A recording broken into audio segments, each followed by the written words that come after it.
Welcome to today's training session. Today we'll be covering all of the topics around SharePoint file management. So specifically, we'll be looking at how you can create new files, how you can upload them from your PC or another location. Also, how you can work with folders and create new folders alongside editing existing folders. And also, we'll be looking at areas like version history, the deletion of files and how you can recover them from within SharePoint, and how you can also share a file with a colleague internally as well. So if you haven't used SharePoint Online before, we're going to get started by looking at an example website. So here I am currently on the Leadership Connections site. This is a SharePoint site dedicated to the leadership area in our business. But specifically, we have a document area. And a document area is also known as a document library in SharePoint.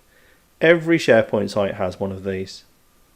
So behind the leadership connection, I can have a look at the document area by clicking on the settings icon in the top right and selecting site contents to see all of the areas in this relevant leadership connection site. Now we have an interest in the documents, so I'm going to select documents from this web page here. And inside of the document area, we have a number of files alongside our drafts folder as well. So as we mentioned today, we're firstly going to get started by looking at how we can create a new file and also a new folder in our SharePoint Online site. So to do so, we can select the New button from the top of the SharePoint page, and we can then select Folder, Word document, etc. We're going to get started now by creating a new Word document.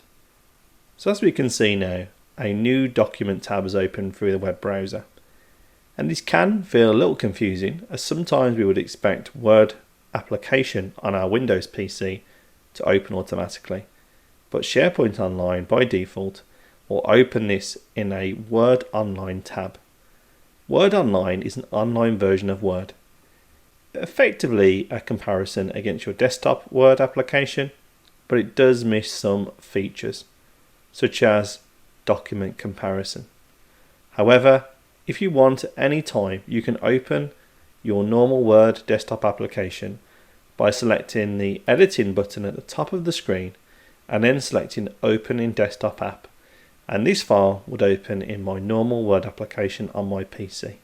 And when we're working inside of Word Online, we can now begin adding some content. So I've just added some comments here into the document. But really importantly, in the top left hand side are some of the key areas to be aware of in Word Online. That would be, you can see the document and the saved.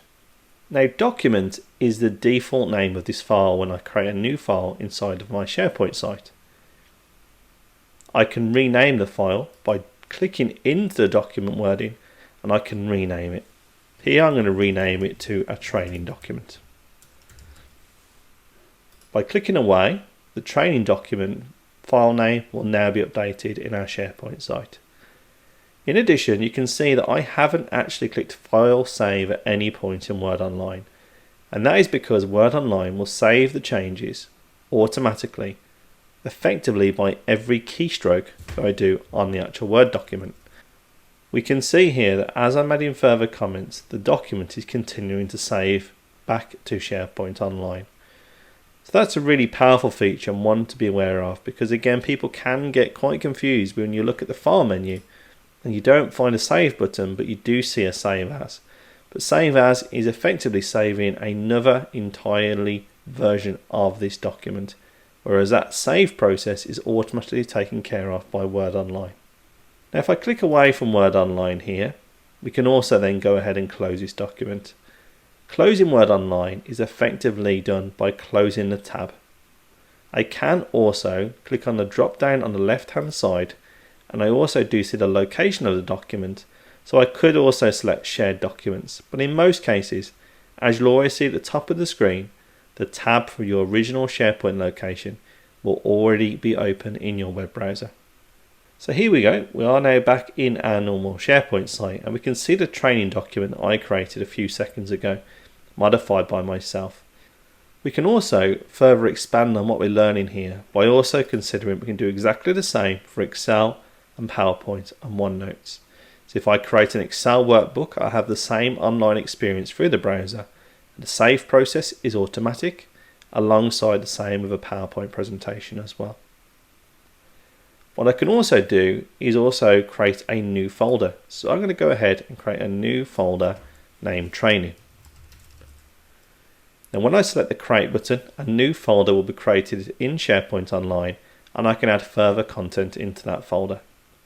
I can easily do so by dragging and dropping my training document into the training subfolder, and that's a real easy way here of moving files through SharePoint Online in the web browser. If I open my other drafts folder, we'll also see a number of draft areas here, such as a project proposal or another draft document. We can also use areas like version history to understand changes on given files. Version history is a real powerful tool to understand the progress of a document and also allow you to restore to an earlier version should a colleague have overwritten changes in your document. To review the version history of any document, you can highlight a document, select the three inverted dots, and we can then select version history from the menu. The version history tab will open, and we can see here that we have two versions of this document. We see a version at 1:27 PM uploaded and at 1:25 as well, both by the same person. I can view any version by selecting the time date stamp, and they will open in the browser. For example, if I click on my version 1 and just select OK and this pop-up, it's going to open Microsoft Word. We'll now see the document will load on the screen. We can also, directly from Word, do a comparison of a normal or earlier version. If I select Compare, we can do a comparison. If I wish to restore this version and restore it above the current version, I can also do that as well. It's really powerful if a colleague has unfortunately overwritten your changes and you would like to restore them. But I would note that that doesn't delete the existing version or the current version. It effectively restores it as a new version, and it would allow you to return back later. I can select Compare on this dialog, and we can do a full comparison of the content using Word as well. As you can see, version history is a real powerful tool for you to compare and restore any versions alongside review them as well. Now I'm going to close the document comparison here. I'm not going to save my changes, and we can actually return back into our SharePoint Online site. I can close my version history, and as we can see here, we also have checked the document with a little checkbox next to it, and I can select multiple documents or I can select one. What I will now do is I'm going to delete my project proposal. Now I'm going to accept this prompt that I want to delete it, but the important point here is that we're going to restore the file back in SharePoint now it's been deleted. So as we can see here, we can't yet access our recycle bin. What we can do by clicking on the settings icon in the top right, we can then select Site Information, View All Site Settings, and we now have options that we can identify a recycle bin. As we can see here, we have a recycle bin. Within the recycle bin, I will be able to restore my file. To do that, I can select my file, I can see the date deleted and who it was deleted by, and I can select Restore from this window.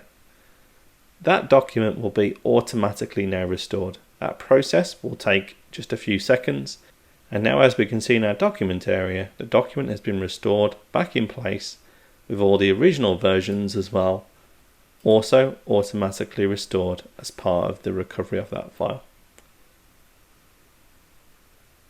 So the last area today to cover with you will be sharing a document with a colleague. Now you can do so by effectively copying a link. That will give you a copy to this itself, and as you can see here, this link would allow anyone in what we call the tenant access to this with the link. However, sometimes that is quite wide, so you can actually click into that link there. You can actually change that to people with existing access, so anyone that has access to the content originally, or additional specific people that you would like to share with. Here I could put my colleague Nestor, and I could share the document. As we can see, Nestor's been selected, And I can also prevent Nestor having any ability to edit this document and force Nestor to only review the document. I can even go as far as preventing Nestor downloading the document to his computer, and therefore he would only be able to preview this using Word Online through the browser. But I'm quite happy to allow Nestor to edit, so I'm going to allow Nestor to edit, and I'm going to apply that change. We can now see here that a link has been automatically copied to my machine, and if I was to copy this here and I was to have been logged in as Nestor, I'll be able to access that. But of course I could now open an email or send it in a chat message, and that link will be very specific to Nestor as well. We can also further expand the access to this link anytime. Here we can see people you specify can edit, and we already have Nestor already stated. But I could add another person by name and provide them access to the file in exactly the same way we've covered here. So that's a great way of sharing documents with your colleagues. That also applies whether you already have access to a file, you like to copy a link, or where you would like to add them into a file. We hope you enjoyed today's training session. There are many other topics we will also be covering, so please review our other additional video content to get further support on how to use some of the great benefits of Microsoft 365.